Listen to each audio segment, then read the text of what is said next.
Hello, good evening. Author James Rosone. I'm here with my good friend Ryan Scow, who's another fellow writer, who's going to ask me some of the questions that readers have posed for this Q&A on the Rise of the Republic sci-fi series that we have. If you have additional questions, feel free to pose them in the comments below, and I will strive to get those answered during the next Q&A. We might get lucky. Maybe I'll get another one done later this week, if not the following week, as I get ready to start work on Into the Terror, the next book in the series. So gotta wait until Monroe Doctrine 6 is done, then I'm full speed ahead on that next book. So we'll start off with you, Ryan. Go ahead. Let's go through the first question that the readers seem to have for us.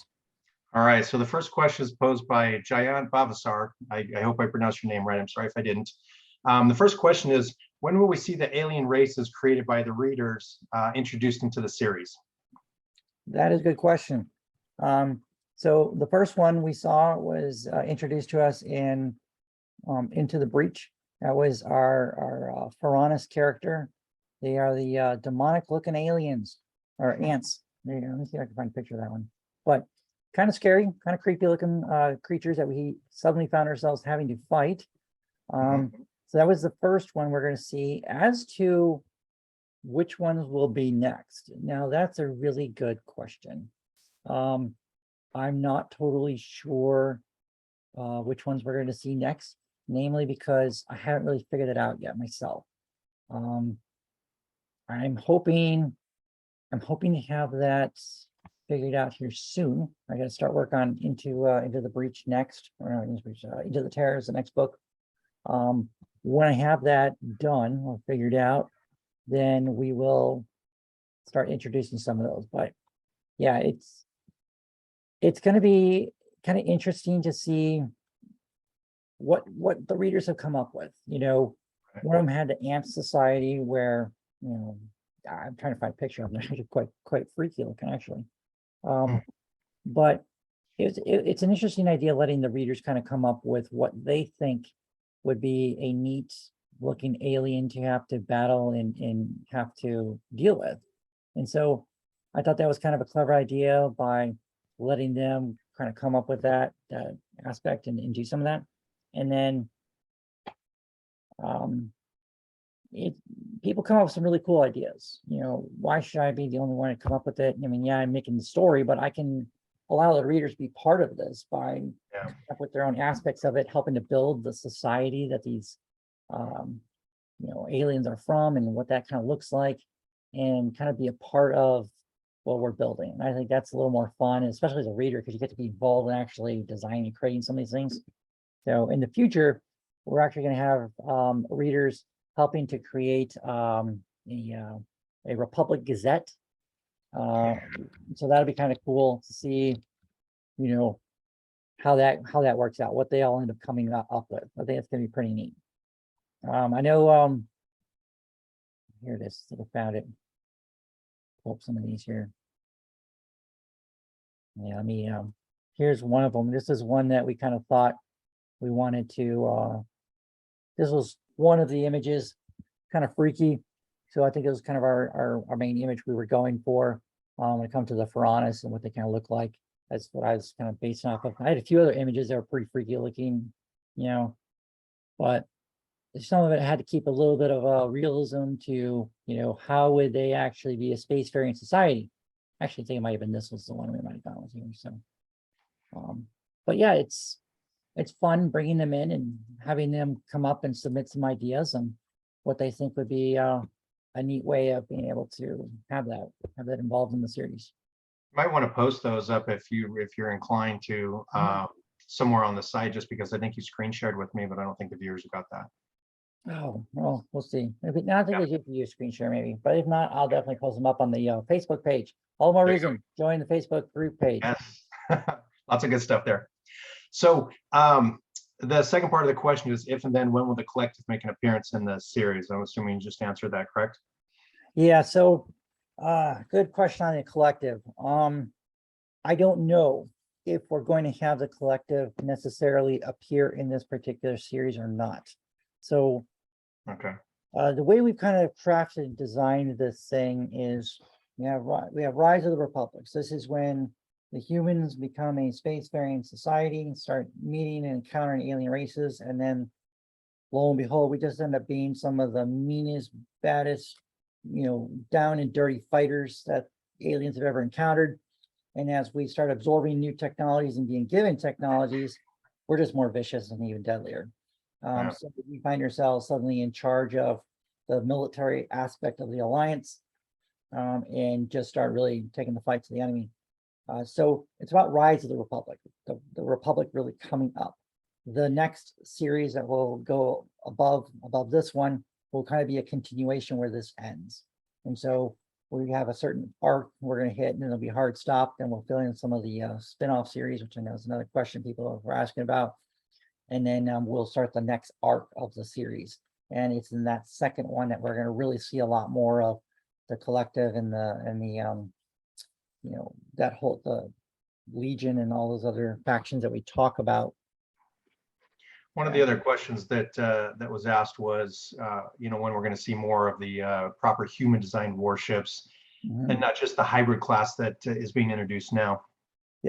Yeah. So the one human warship that we are going to see, we saw introduced in books 6 and 7, and I've got some artwork being done on that to kind of finish it, is our orbital assault ships, so our transport ships. In modern day warfare right now, we have, the America class, the Tarawa class, amphibious assault ships or helicopter assault ships that we use for moving the Marines to the shore to go hit an objective and secure a foothold. So we have a very similar style and type of warship for the Republic, where you have the ships that go in after the space around the planet's been secured, and they start working on neutralizing the planetary defenses. You have the orbital assault ships come in, and these are your shock troops. So they're going to go in, secure the initial objective. So you have your deltas or special forces guys going first. Then you have your orbital assault troopers go in and secure a beachhead. Once that's done, then you bring in the big guns. And then you have the main army divisions come in with all their heavy equipment to actually occupy and ground the opposing force into the dirt. And so the different iterations and levels of conquering a planet, so to speak. So those ships are all human. And we will start to see more human designed warships and carriers, probably either towards the end of the series or definitely rolling into the next series for sure, because the hybrid warships are great and we're really good at absorbing technology, but we are also starting to realize that as we become a bigger power, as we build up our industrial might and capacity to build more warships, and more tech savvy warships, we want to get away from the hybrid models and have purely organically human built ones where we know there are no potential alien like Trojan horses. Yeah. So is there anything else that you wanted to add about the spinoff series? So we have several of them in works. Everyone knows we had Apollo's Arrows was our first one we were working on with TC Manning. Some life issues came up. He wasn't able to finish that series, unfortunately. So we have the first one there. Book 2, Miranda and I are still endeavoring to try and finish book 2. We just did not have time to work on it this year. We had too many other projects ahead of it that just had to get taken care of first. We are now trying to figure out how and when we can work that into the schedule. Hopefully we will get that one done, and it will be done towards the end of next year if we're able to, I think. And then our intention is actually to kind of just end that series. We didn't want that one to go out very far if we were going to have to take it over and write it, because it wasn't really our design per se. So we do have several of them in the works though. One is going to be based around the RNS Lexington, the Republic naval ship Lexington.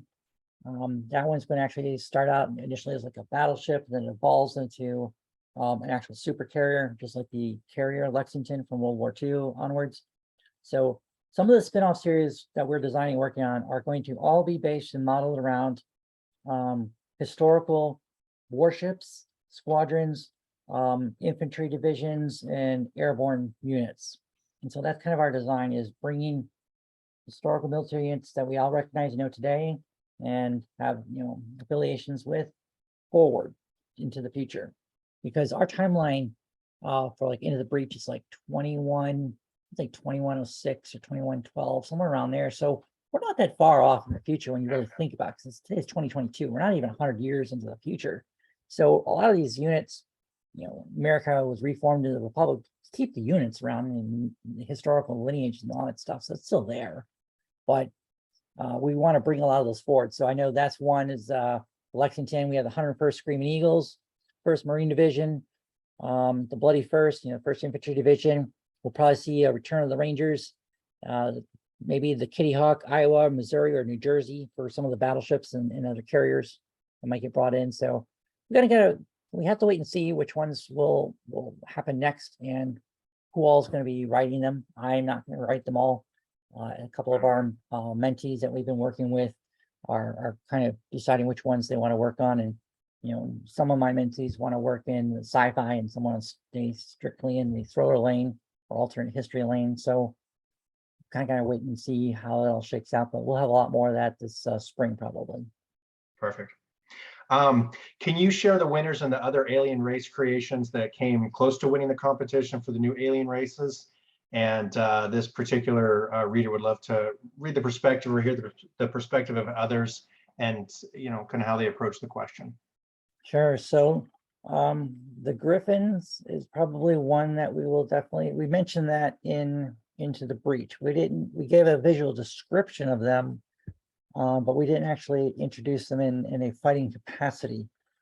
I have to see which ones we're going to do next, though, to be honest with you. I don't want to tell all of them yet because I have to figure out which ones we're actually going to use.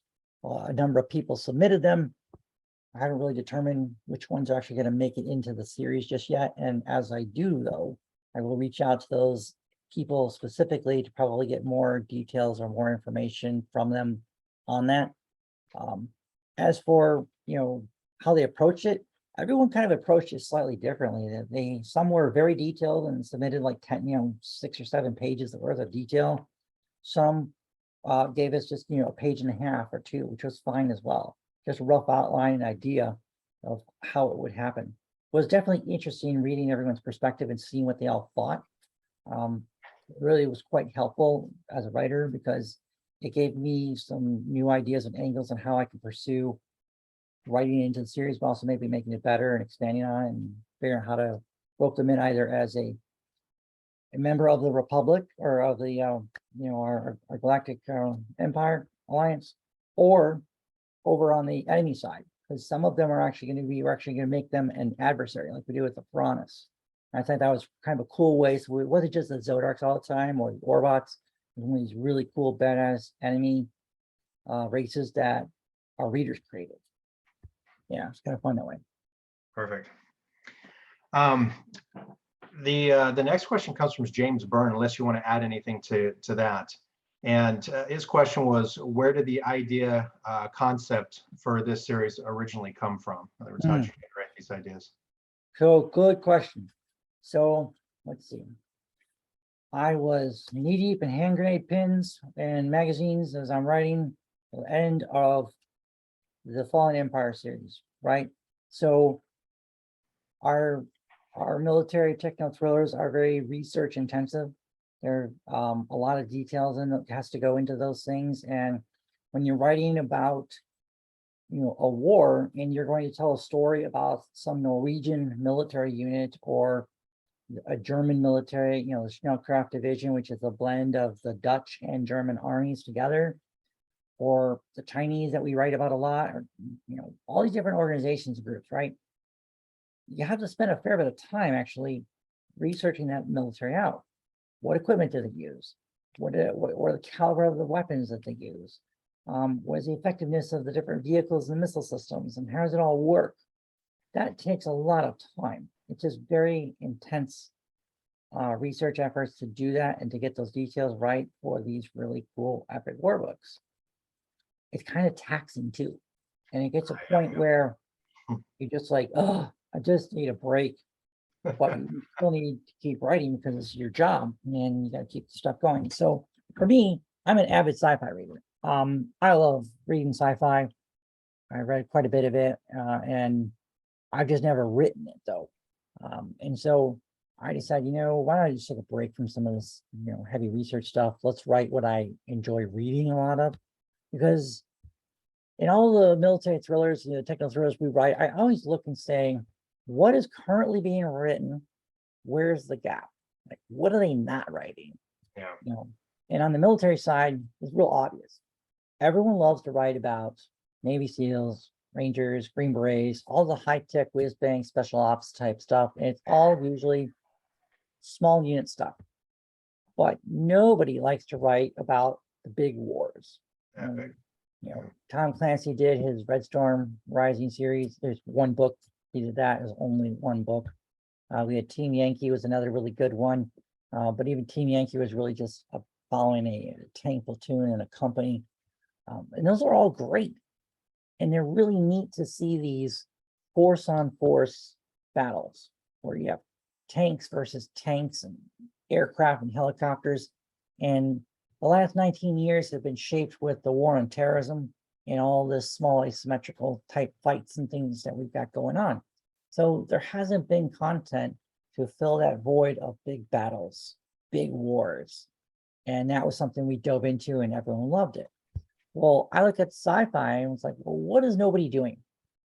And most of the sci-fi stuff takes place in 2 and 3 or 4,000 years in the future, which is cool and great. But what about the near future? What about just 80 years in the future right now? What's going on about that? And so I saw that as a gap for us to kind of jump into and fill. And I also wanted to bring in a lot of some of our tech focus that we use in our thrillers. So we make heavy use of drones, infantry level man portable drones in our sci-fi series, right? So our whether it's our Delta soldier, the special forces, or our regular infantry guys, they're using scout drones, kamikaze drones sometimes. They're using a lot of the tech that we use right now, just a lot more advanced in the future. And then electronic warfare. I don't know why.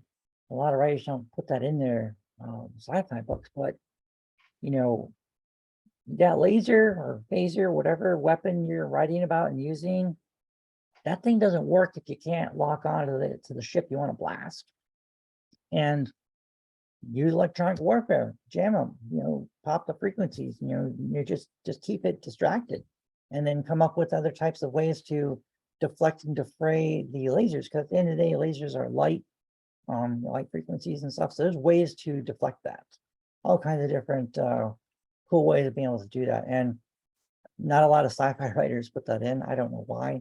And that could just be because maybe they haven't spent a lot of time studying the technology that we use in modern day stuff and figure out how that works. Because when a surface to air missile system is going to try and lock onto your F-15 or F-16, you got to do that in order to fire a missile. And you have a choice. They can either fire a harm missile, which will follow the beam of the radar all the way back and blow it up, or you jam it. Well, the technology is not going to change all that much when you go forward 80 or 90 years in the future into sci-fi and use the same things in space. So we tried to bring in aspects of modern day war to sci-fi that is kind of missing. And I think that people have really liked that and enjoyed that, because we're not traditional sci-fi writers. That's not our, people know us for. We've been doing thrillers for 7 years. And to our surprise, the sci-fi is just, shot off and, taken off like crazy. We just released our 7th book last month in the series. And this has been out now for 25, we just hit 2 years now. So 24 months with 7 books. And again, this is also a series that is also, just brought in over 13,000 reviews in a very short period of time. For a series. So it's kind of ironic. We literally have 2 series going at the exact same time. So we have Monroe Doctrine and we have sci-fi, both going at the same time. One released 6 months before the other, 5 books in one, 7 in the other. They both have 13,000 reviews though. It's pretty interesting. Got a good reader base that Yeah. watches Well, you. it's ironic because I did a poll and more than half of our thriller readers have actually never read our sci-fi. Ironic. Interesting. Yeah, we're making good Your core readers. sci-fi field. Yeah, well, it's good. You know what? When you look at science fiction, like you said, a lot of the writers are way into the future, thousands of years into the future, and there's a bit of a disconnect that you go into that particular world building, whereas looking at your sci-fi, and I've read it, you can relate to this technology because it's got aspects that we can look at as being anchored in this particular world. So it's not a huge stretch to be able to both see the growth into your world but also see the growth out of ours. So yeah, you guys did a great job, man. That first book's amazing. So And the other approach we kind of took to it was, so I read a lot of sci-fi, and one of my favorite series is Jay Allen's Blood on the Star series. That's one of my all-time favorite series to read. And so I love it though. I mean, it's really great when he's got going, and it really focuses in on, following, Tyler Barron and this whole thing with with their warship and what they're doing and going through, and you're following the crew. It's really neat because it focuses on the ship captain, his family history, the crew, and their society, trying to fight through the stars. That's really neat. But one of the things I enjoyed a lot about the series, or mind you, I haven't gotten through the whole series. I think I got through maybe 6 or 7 of the books, and we just finished with 19 total. One of the things I really enjoyed about though is hearing about the bigger battles, hearing about the admirals talking about moving and positioning other warships and some of the very large fleet actions. A lot of people like to drill down into the small stuff and have it be very ship-based or very small unit-based or squadron-based. And don't get me wrong, that's very cool and neat. I have elements where that's exactly what we do. But I think there's a missing piece to all this in the genre that nobody's addressing, and that is really looking at the large picture of it though. Because when there's these intergalactic or interstellar wars, nobody really talks about these larger formations and putting together these bigger battles and how these things happen, because they do. You're not going to go into foreign star system or cluster like that and not go in there with 30, 40, 50 warships to secure it. But we don't really see a lot of writers writing that. It's very small, focused on one ship, one crew, one element like that, and it's great. But I think there's a longing for more. And we kind of filled that void by showing a lot of that, but also following very specific ship captains or very specific military units. So you get to see those small unit actions. It's just not the dominant focus of it though. And again, I think it's all about filling in the gaps in the marketplace and figuring out what's not being written about yet, and then approaching your series and developing it out that way. So you are setting yourself apart from everyone. You are unique, you are different, and that's what draws people in, because they go, wow, that is so uniquely different. I like it. And then they plow into the whole rest of the series, and you've got a new reader that's going to stick with you for a while. And if they like your writing, well, maybe they'll look at your other stuff. yeah, well, you have a unique history that a lot of sci-fi writers don't particularly have, and that lends a lot of credence to your writing, but it also gives you an expertise that you can bring in that a lot of other people don't. I think that's one of the things that good writers do is they take the things they know, obviously, but they take the things they know well and are able to kind of expand upon them. And like you said, fill those holes in the market. So having your expertise, having a good understanding of marketing, and really kind of knowing what the people want, or taking a chance and hoping that you fill that void and hoping there's enough people that want that. I think those are the things that help a lot of middle-list authors become breakout authors. So good job, man. Yeah, it's tough, but we try to do what we can with this and create just awesome, entertaining stories. And so we have a whole lot of questions for this one, but if you have more, feel free to post them in the comments below, and I will endeavor to answer them. In the meantime, make sure to join our Facebook groups, Friends of the Republic, and join the group itself, because inside there is where we're going to be able to ask you guys for questions and comments and have you read a chapter of the book and give us your first impressions and what you like or dislike, so we can make changes and fixes along the way. Again, I'm starting construction on Into the Terror pretty much this month. So in between finalizing the edits on Monroe Doctrine, I'm really working on this book, the next book. So the month of January and month of November and December is all about getting that book crafted. My goal is to have most of it done by the end of the year, and so I can get it off to my editor for the first part of the year. And then just take a short vacation and You get ready need it. for a really rip-roaring 2023. Amen. Amen. All right, we'll talk to you guys later. Thank you. Thanks, guys.